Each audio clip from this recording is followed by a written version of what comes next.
Hello, good morning everybody. Once again I am Ashutosh with the new topic. हम लोग mechanics में section start किए थे। आज उसका अगला टॉपिक देखते हैं यूनिट के बारे में। पिछले क्लास में हम लोग फिजिकल क्वांटिटी, फंडामेंटल, डिराइव्ड इन सब चीज़ों के बारे में सीख गए थे। तो आज देखते हैं यूनिट।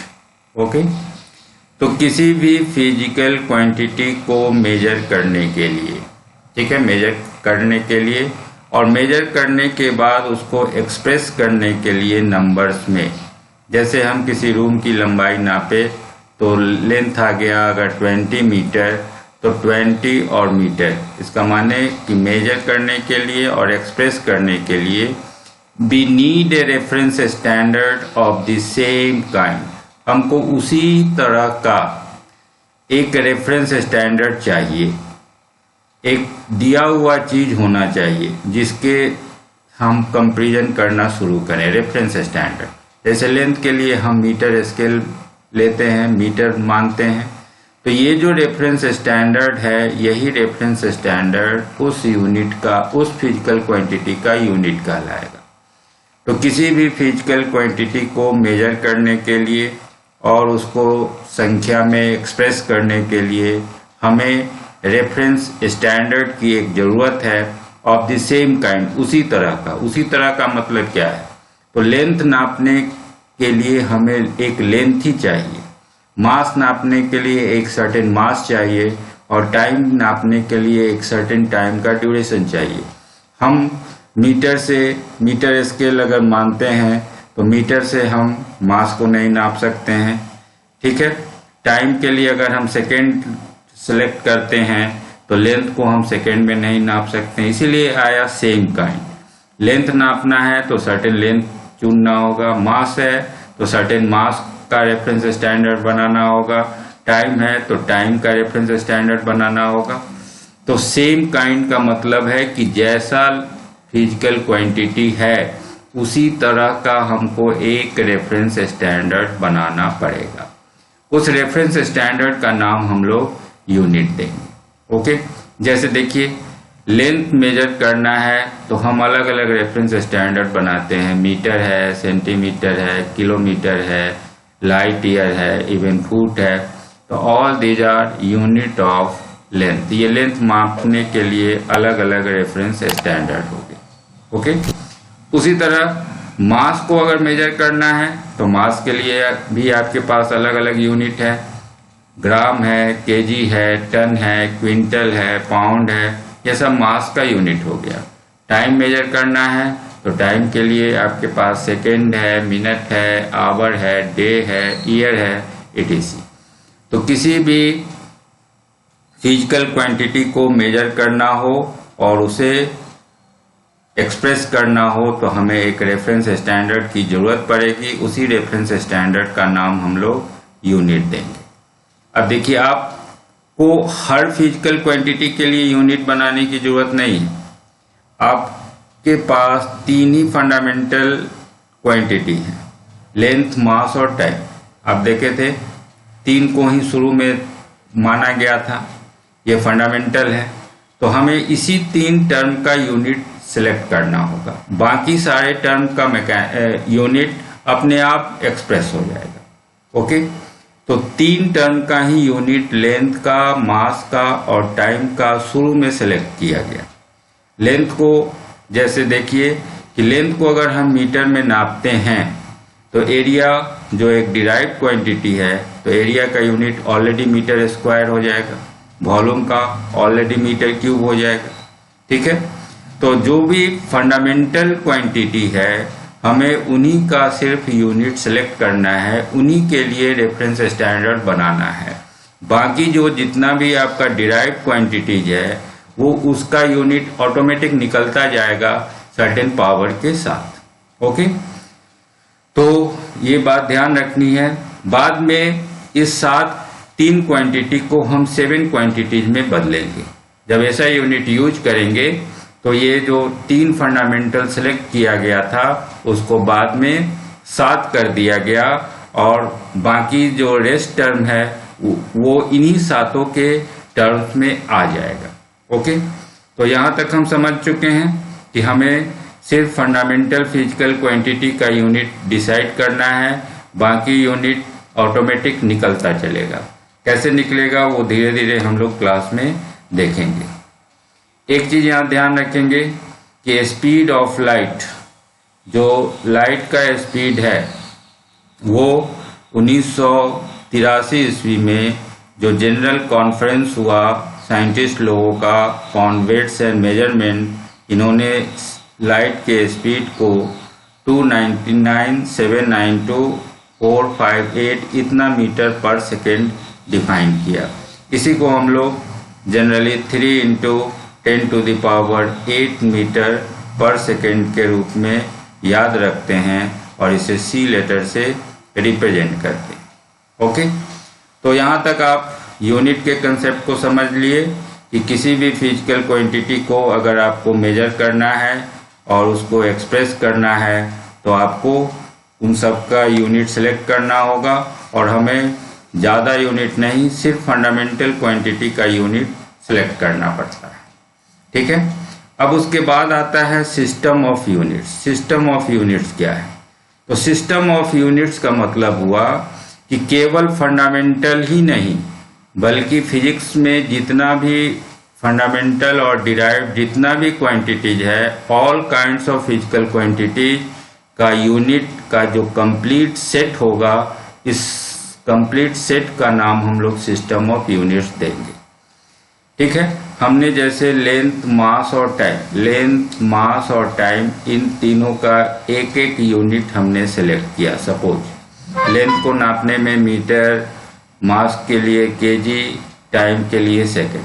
मान लीजिए हमने 3 यूनिट सेलेक्ट किया। अब इस 3 यूनिट के टर्म में अगर हम सारे फिजिकल क्वांटिटी का यूनिट लिख पाएंगे तो that will be called a system of units. Okay, तो पहले हमें 3 का यूनिट सेलेक्ट करना है और उस 3 के टर्म में बाकी सारे फिजिकल क्वांटिटीज का यूनिट निकाल लेना है, तो जो कंप्लीट सेट हमको मिलेगा that will be called system of units. तो जनरली आपके पास 3 डिफरेंट सिस्टम्स मौजूद है, 3 डिफरेंट सिस्टम्स। 3 कौन कौन सा सिस्टम है? तो जो कॉमनली यूज 3 सिस्टम है उसमें पहला सिस्टम है सीजीएस सिस्टम। सीजीएस सिस्टम या इसका दूसरा नाम गॉसियन सिस्टम भी कहते हैं। गॉस यहाँ एक साइंटिस्ट का नाम है, उन्हीं के नाम पे इस सिस्टम का नामकरण किया गया है, इसलिए इसको गॉसियन सिस्टम भी कहते हैं। सीजीएस, सीजीएस में 3 वर्ड है CGS. C stands for centimetre, G stands for gram and S stands for second. तो सेंटीमीटर, ग्राम, सेकेंड सिस्टम। ठीक है, तो इसमें लेंथ हम लोग नापेंगे सेंटीमीटर, पहला टर्म सेंटीमीटर, ये लेंथ का यूनिट हो गया। सेकेंड हो गया ग्राम, तो ये मास के लिए हम ग्राम टर्म यूज करेंगे, और टाइम के लिए हम लोग सेकेंड यूज करेंगे। तो आपका पहला सिस्टम बन जाएगा सीजीएस सिस्टम, जिसमें लेंथ हमें मेजर करना है सेंटीमीटर में, मास ग्राम में और टाइम सेकेंड में। नाम से ही स्पष्ट है, CGS centimetre, gram, second. It means length centimetre, mass gram में और टाइम सेकेंड में। तो ये पहला सिस्टम हो गया सीजीएस सिस्टम। सेकेंड सिस्टम हम लोग देखते हैं जिसका नाम है एफपीएस सिस्टम। एफपीएस सिस्टम, इसको हम लोग ब्रिटिश सिस्टम भी बोलते हैं। ब्रिटिश सिस्टम इसलिए बोलते हैं कि ब्रिटेन में अभी भी इसको यूज किया जाता है। इसका तीसरा नाम ब्रिटिश इंपीरियल सिस्टम भी है, ब्रिटिश इंपीरियल सिस्टम। अब यहाँ जो एफपीएस है, तो F stands for foot, P stands for pound and S stands for second. FPS system, foot, pound, second system. अब इससे पता चल रहा है कि लेंथ हम नापेंगे फुट में, मास नापेंगे पाउंड में और टाइम नापेंगे सेकेंड में। Foot, pound, second, FPS system. तो एफपीएस सिस्टम हम लोग भी यूज करते हैं, लेकिन थोड़ा सा कम यूज करते हैं।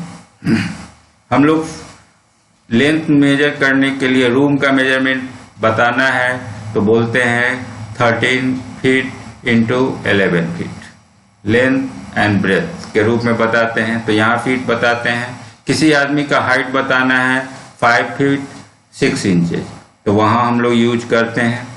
मास पाउंड को यूज करते हैं जब हमें किसी के बर्थडे में केक खरीदना रहता है, तो वहाँ 1 पाउंड 2 पाउंड हम लोग यूज करते हैं। ठीक है, कोई डम्बल अगर आप खरीदते हैं तो वो भी पाउंड में मिलता है। तो एफपीएस सिस्टम हम लोग भी यूज करते हैं, लेकिन इसका यूज बहुत कम हो रहा है।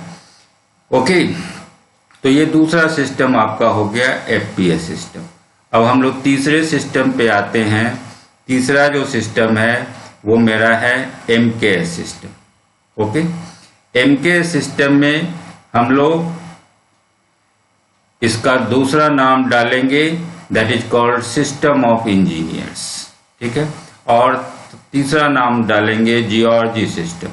जियोलॉजी भी यहाँ साइंटिस्ट का नाम है, इनके नाम पे डाला गया है। इंजीनियरिंग में ज़्यादातर एमकेएस सिस्टम का यूज होता था शुरू में, that's why it is called system of engineers.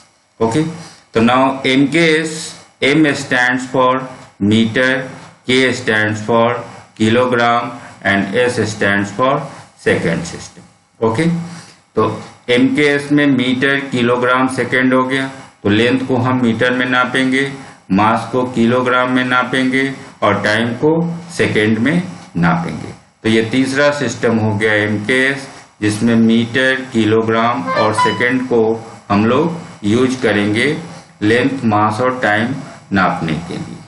Okay, तो ये 3 आपका सिस्टम ऑफ यूनिट्स हो गया। अब हम लोग अगले सिस्टम को देखते हैं। वो सिस्टम है मेरा एसआई सिस्टम। अब देखिए, 3 सिस्टम बनाने के बाद प्रॉब्लम क्या आया?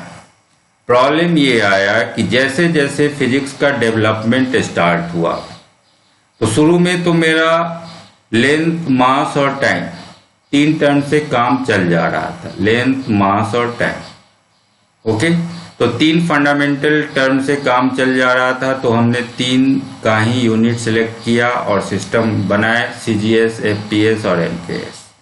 बाद में समस्या क्या आई? तो जब हम फिजिक्स के डेवलपमेंट में फिजिक्स का नया ब्रांच आया, हीट एंड थर्मोडायनामिक्स, तो वहाँ हमें टेम्परेचर टर्म को यूज करना पड़ा। टेम्परेचर, अब टेम्परेचर को हम एक्सप्रेस करने की कोशिश किए लेंथ, मास और टाइम पे, तो देखें क्या कि टेम्परेचर एक इंडिपेंडेंट टर्म है, ये इन तीनों टर्म पे डिपेंडेंट है ही नहीं। ओके, तो हमें टेम्परेचर के लिए नया फंडामेंटल क्वांटिटी टेम्परेचर को सिलेक्ट करना पड़ा। फिर हम जब इलेक्ट्रिसिटी पढ़ना शुरू किए, करंट इलेक्ट्रिसिटी, तो वहाँ करंट टर्म आया। करंट भी लेंथ, मास और टाइम से रिलेटेड नहीं था। ठीक है, तो इसका मतलब हुआ कि हमें 3 फिजिकल क्वांटिटी का जो हमने सिलेक्शन किया है, इससे हमारा काम नहीं चल रहा है, हमें फंडामेंटल क्वांटिटी की संख्या को बढ़ानी पड़ेगी। पहला प्रॉब्लम। सेकेंड प्रॉब्लम था कि अलग अलग देशों में अलग अलग सिस्टम को यूज किया जाने लगा। ठीक है, तो वहाँ कन्वर्जन का प्रॉब्लम आ गया। जैसे कोई लेंथ बोल रहा है मीटर में और कोई बोल रहा है फीट में, तो you must know 1 metre will be equal to how much feet. यहाँ कन्वर्जन फैक्टर आपका इम्पोर्टेंट हो गया कि आपको कन्वर्ट करने आना चाहिए। जैसे मान लीजिए अभी हम चाइनीज बोलने लगे, तो आप लोग कोई आदमी नहीं समझ पाएंगे। ओके, तो अंडरस्टैंडिंग के लिए there must be a common language, एक कॉमन लैंग्वेज होना चाहिए। तो साइंटिस्ट लोगों का ये डिसीजन हुआ कि क्यों ना एक ऐसा सिस्टम बनाएं जो हर देश में लागू हो, ऑल ओवर द वर्ल्ड लागू हो, ताकि ये कन्वर्जन का टेंशन ही खत्म हो जाए। ठीक है, तो इन्हीं सब प्रॉब्लम्स को दूर करने के लिए 1971 में 1971 में जनरल कॉन्फ्रेंस हुआ on weights and measurement.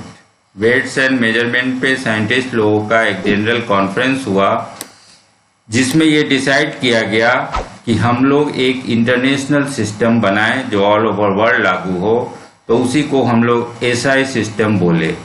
SI system नाम से है सिस्टम इंटरनेशनल, तो एक्चुअली इसका फ्रेंच नाम है सिस्टमे इंटरनेशनले D dash units.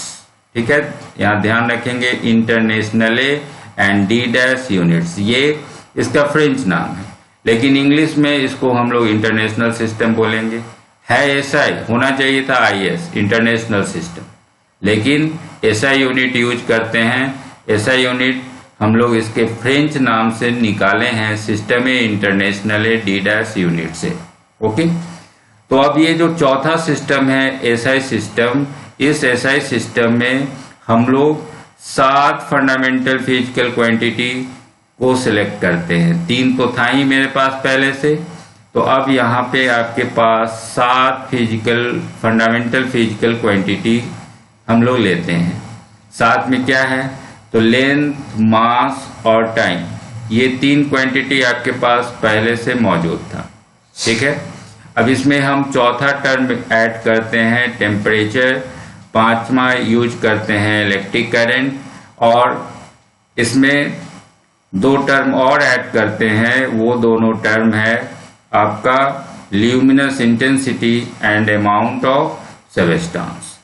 Luminous intensity ये छठा टर्म हो गया, और 7वां टर्म हो गया अमाउंट ऑफ सबस्टेंस। तो in SI unit there are 7 different fundamental physical quantity, यहाँ 7 टर्म है।